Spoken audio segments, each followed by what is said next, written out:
प्राचीन भारत के इतिहास की एक झलक में ये कथा बताती है कि समय के साथ धर्म के नाम पर अराजकता और असमानता फैली। त्रेता युग में राम ने मर्यादा का संदेश दिया और द्वापर युग में कृष्ण ने गीता के माध्यम से कर्म के सिद्धांत को समझाया। महाभारत युद्ध के बाद कई युग बीत चुके थे, जब कपिलवस्तु का एक क्षत्रिय राजा शुद्धोधन अपने दुखों से परेशान था। वह संतान की बेताबी में था और इसके लिए विभिन्न यज्ञों का आयोजन किया गया। यहाँ कई देवी देवताओं का संदर्भ भी मिलता है, जिनसे राजा की संतति की कामना की जाती है। लेकिन शुद्धोधन अपने भाग्य को लेकर चिंतित था और उसकी पत्नियों का भी यही हाल था। इस बीच उम्मीदों का मंजर हाथ में न आने के कारण निराशा का साम्राज्य बढ़ रहा था, जबकि देवी देवताओं से उम्मीदें बंधी हुई थीं। अंततः इस समय के दरमियान स्वप्न और कर्म का संगम बनता है, जिससे आगे की घटनाओं को एक दिशा मिलती है।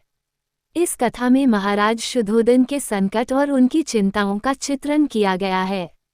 उन्हें अपने पुत्र सिद्धार्थ के जन्म को लेकर कई आशंकाएं थीं। हालांकि कुछ समय बाद जब जश्न का माहौल बना, तब माहौल में उमंग आ गई। माँ देवी ने भी राजा को बताया कि सब कुछ ठीक होगा और उन्हें धैर्य रखने की सलाह दी। जैसे ही युवराज का जन्म हुआ, खुशियों की लहर दौड़ गई। लोग तथा दरबारी खुशी से झूम उठे। सभी ने सिद्धार्थ का नाम लेने में गर्व महसूस किया और यह उत्सव एक नए युग की शुरुआत का प्रतीक बन गया। सिद्धार्थ के आगमन ने यह विश्वास भी जगाया कि राजा के भाग्य में सकारात्मक परिवर्तन आएगा। कुछ भक्तजन और देवता भी इस मौके पर उपस्थित थे, जिससे माहौल में और भी अनुग्रह फैल गया।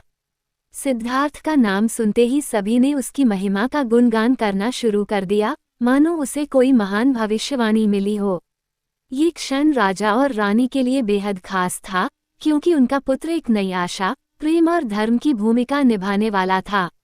इस प्रकार ये कथा सिद्धार्थ के जीवन के प्रारंभिक अध्याय का संवेदनशील चित्र प्रस्तुत करती है, जहां प्रारंभ में ही उसकी महानता के संकेत प्रकट होते हैं।